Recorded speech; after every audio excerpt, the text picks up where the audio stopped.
est-ce que tu vas utiliser la corrélation de person?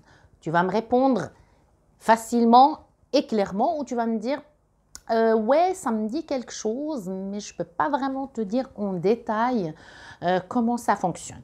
Si c'est le cas, tu es au bon endroit. Sur cette chaîne, tu vas toujours trouver d'abord le pourquoi. Et si tu es comme beaucoup de mes étudiants qui cherchent le sens avant les formules, j'ai mis en place le site amoilestat.ch. Je t'ai mis le lien dans le descriptif, va jeter un coup d'œil, tu vas trouver du contenu gratuit, tu vas trouver également des offres. Si rien ne te correspond, contacte-moi pour qu'on puisse voir ensemble comment je peux t'accompagner afin que tu atteindre ton objectif et accessoirement devenir ami avec les stats et pourquoi pas les maths. Alors, on va commencer à répondre à notre question. Le coefficient de person examine la relation linéaire entre deux variables quantitatives. Je vais donner quelques exemples. Existe-t-il un lien entre l'âge d'une personne et son revenu pendant, par exemple, la vie active? Existe-t-il un lien entre le nombre de cas de cancer de poumon et les cigarettes fumées? Un dernier exemple, existe-t-il une relation entre le bruit de l'environnement et la productivité, par exemple, d'un employé? Alors ici, l'analyse de la corrélation de person permet de déterminer la force du lien. Et ça, tu vas le déterminer par la valeur justement du coefficient de corrélation. Et aussi dans quelle direction? C'est-à-dire dans quel sens. Et ça, c'est le signe de la corrélation qui va le déterminer.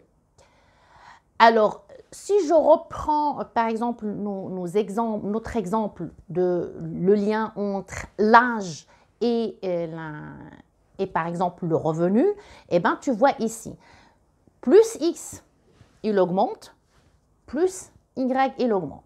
Donc ça, c'est le premier exemple ici pour cette corrélation-là. Regarde le graphique. Tu vois en fait comment ils sont distribués un petit peu les observations. Tu vois quand même un lien, donc tu vois que ça montre. En fait, les observations, il y a quand même une tendance linéaire. Et puis regarde le deuxième graphique. Aussi également, tu vois quand même que quand X elle augmente, ben Y elle augmente. Sauf que ici, si tu compares les deux graphiques, il y a un où ils sont un petit peu plus proches. C'est-à-dire la tendance, elle est beaucoup plus forte que dans le premier graphique en fait. Donc ça, c'est une corrélation qui est positive. Mais ici, on voit une qui est plus forte qu'une autre. D'accord? Alors, regarde ce deuxième graphique. Donc, plus on va vers les valeurs qui sont grandes pour X, bah plus Y, il diminue. Donc ici, c'est une corrélation qui est négative. Donc là, le sens, on le voit déjà.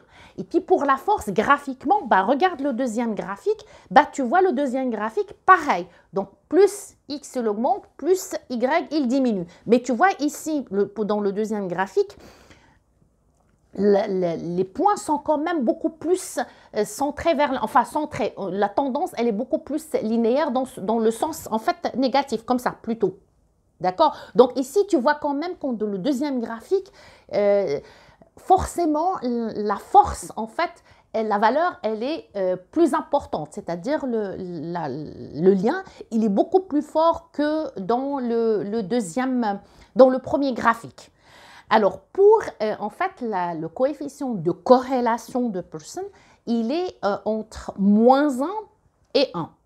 Donc ici, plus bien sûr, tu vas vers 1. J'ai mis ici, tu regardes le tableau ici qui t'indique un petit peu la force du lien, la valeur de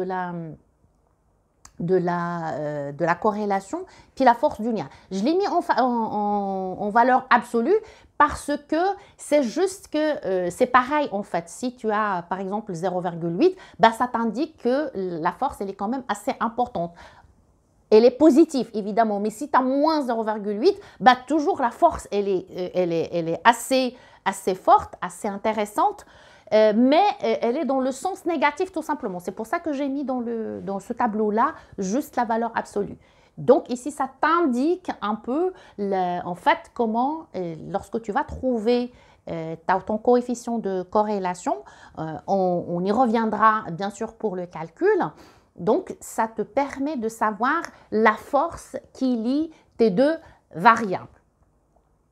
Alors maintenant, justement, on arrive à calculer le coefficient de corrélation. Ben, le coefficient de corrélation, c'est exactement le même qu'on a vu pour la régression linéaire. Ben, si tu ne l'as pas vu, le lien apparaît en haut, va jeter un coup d'œil. Donc, pour le coefficient de corrélation, on le note petit r et ça est égal tout simplement à la covariance des deux variables, c'est-à-dire la variance des deux variables en même temps, par rapport à l'écart type de x multiplié par l'écart type de y. D'accord? Alors, je vais prendre un exemple pour qu'on puisse justement faire le calcul. Donc, je vais prendre l'exemple que j'ai donné en premier.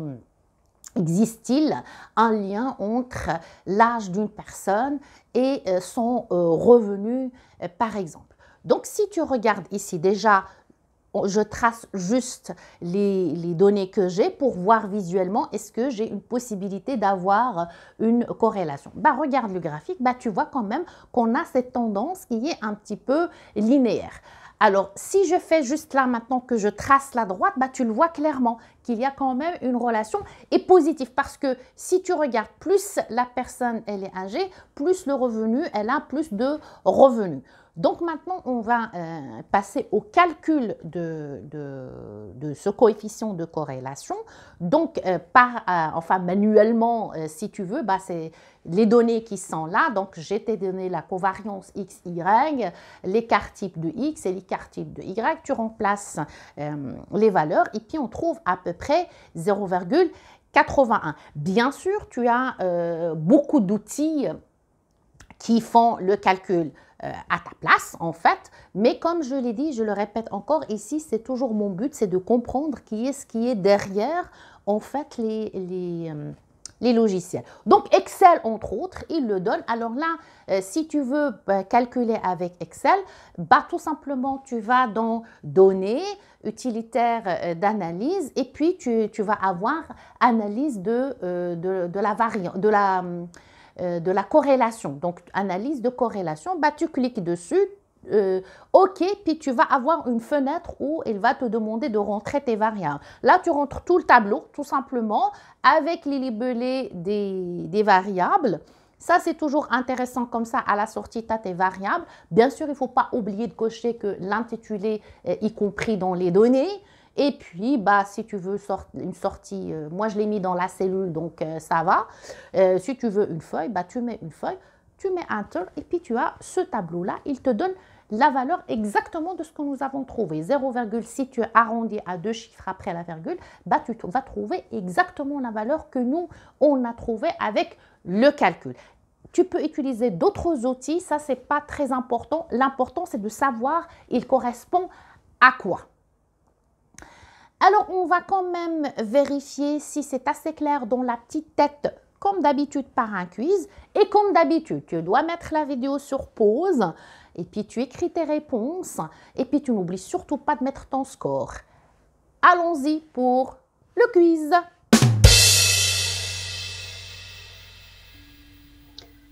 Question 1. La corrélation de Pearson est-elle sensible aux valeurs extrêmes?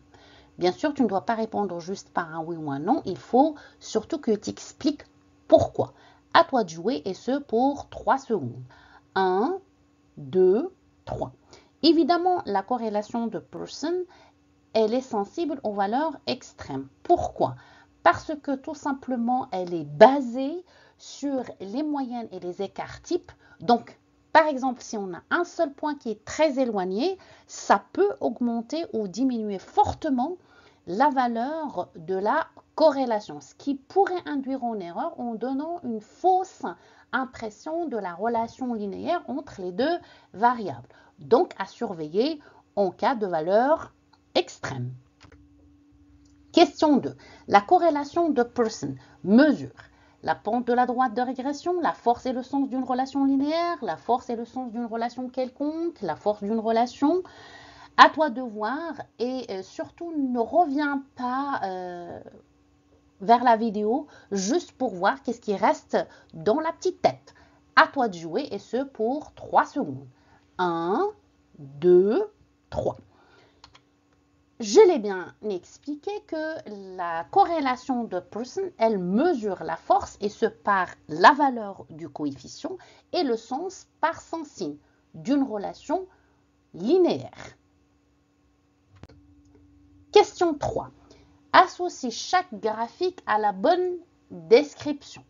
Donc, tu lis tes descriptions et puis tu associes le graphique à la bonne description. Et ce, pour 3 secondes. 1, 2, 3.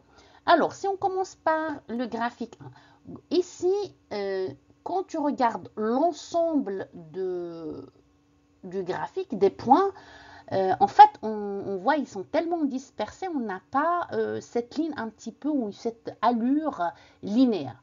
D'autant plus que par exemple ici, par exemple je suis dans X ici et il est loin, donc il est grand, et là j'ai une petite valeur. Alors que ici par exemple pour un X qui est plus petit, j'ai une plus grande valeur. Donc il n'y a pas vraiment une relation qui est linéaire. Ici j'insiste sur le mot linéaire parce qu'il peut y avoir une relation, mais peut-être elle n'est pas linéaire. Mais dans le cas ici, donc ce graphique A, il va correspondre à une absence de corrélation, en fait, pour qu'on soit plus précis, une corrélation linéaire. Alors pour le graphique B, déjà si on regarde un petit peu le graphique B, ben, on voit très bien qu'il y a quand même une allure un peu ou une tendance linéaire. Maintenant on va juste voir dans quel sens, c'est-à-dire est-ce qu'elle est positive ou négative. Donc si je prends ce X qui est un peu plus petit ici, donc j'ai des valeurs qui sont grandes, et quand je prends X qui est grand, j'ai le Y qui est petit. Donc on comprend très bien que c'est une corrélation ici qui est négative. Donc ça, bah, le graphique il correspond justement à B. Le graphique B correspond au petit b. Eh bien, il reste une, mais on va quand même l'expliquer. Alors ici, on voit déjà qu'il y a une allure ou une forme qui est linéaire. On va regarder ici par exemple pour le X il est petit, j'ai un Y qui est petit. Si par exemple je prends vers là, vers les 50, ben, tu vois très bien ici que les valeurs sont très élevées. Donc ça veut dire que plus X il est grand, plus Y il est grand. Donc je suis dans une corrélation qui est une forte corrélation positive. Dans ce cas, un petit résumé, graphique C correspond à la forte corrélation positive, le graphique B correspond à une corrélation qui est négative et l'absence de corrélation, elle correspond au graphique A. Quatrième et dernière question, quels graphiques correspondent à une corrélation de Pearson? Comme d'habitude, tu vas justifier pourquoi c'est une corrélation de Pearson. Et ce, pour les 3 dernières secondes. 1, 2, 3. Maintenant, si on regarde notre graphique A, on voit quand même qu'il y a une tendance un petit peu linéaire. Peut-être elle n'est pas très forte, mais quand même, ça se dégage. Donc, par exemple, ici, si je prends ce point-là un peu ici, donc là, tu vois que, voilà, ça, pour X, il est petit. Si je prends celui-là qui est grand, j'ai là. Donc, quand même, ça peut convenir en fait une corrélation de Pearson. Donc j'ai les X et j'ai les Y. Maintenant ici pour le graphique B ici, je regarde, c'est pareil. Ici quand même, je dirais que la corrélation elle est beaucoup plus forte ici parce qu'on voit quand même que en fait la linéarité elle est un peu plus marquée. Dans quel sens? Tout simplement ici pour X qui est petit ici, j'ai des valeurs qui sont assez grandes et pour X qui est petit ici, plutôt pour X qui est grand, j'ai des Y qui est petit. Donc plus X il augmente, plus le Y diminue. Donc aussi ici c'est une corrélation, ça peut convenir une corrélation de Pearson. Évidemment ici on voit qu'elle est négative, d'accord? Et ici si je regarde d'abord ici, donc ici je n'ai pas X, j'ai un rang, donc j'ai un classement ici. Donc ici, la corrélation de Pearson, elle ne sera pas peut-être optimale. Peut-être que je vais obtenir un coefficient qui est beaucoup plus faible que si j'applique une autre corrélation qui correspond mieux à ce type de variables, en l'occurrence ici des variables qui pourraient être ordinales, donc parce qu'il s'agit d'un classement, ben, c'est la corrélation de Spearman. Et c'est ce qu'on va voir la vidéo prochaine. Je t'attends, sois au rendez-vous. Merci d'avoir suivi cette vidéo. Si elle t'a plu, manifeste-le par un pouce. C'est statistiquement significatif. Abonne-toi à la chaîne pour ne rien manquer. On se retrouve la semaine prochaine pour une nouvelle vidéo qui va te faire avancer, voire te faire aimer les chiffres. Promis.